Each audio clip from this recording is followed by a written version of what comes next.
40 দিনের মধ্যে গোপন অঙ্গের লোম পরিষ্কার না করলে ইবাদত কবুল হয় না, এ কথা কতটুকু সত্য?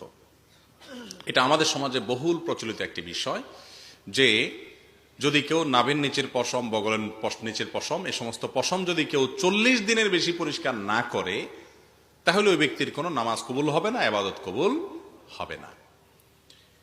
আসলে কি তাই? এ ব্যাপারে একটি হাদিস সহিহ মুসলিম বর্ণিত আছে। আনাস রাদিয়াল্লাহু তাআলা বর্ণনা করেছেন নবী করিম সাল্লাল্লাহু আলাইহি সাল্লাম থেকে।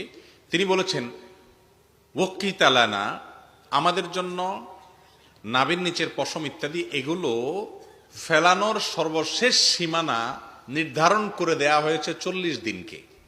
তার মানে উচিত তো হলো আগে আগে করা, সপ্তাহে 15 দিনে একবার আপনার হাতের নখ কাটবেন, গোপ ছোট করবেন, নাভির নিচের বগলের নিচের লোম পশম করবেন, অবাঞ্ছিত লোমগুলো চেষে ফেলবেন, এই কাজগুলো আপনি করবেন। এগুলো মিন সুনানিল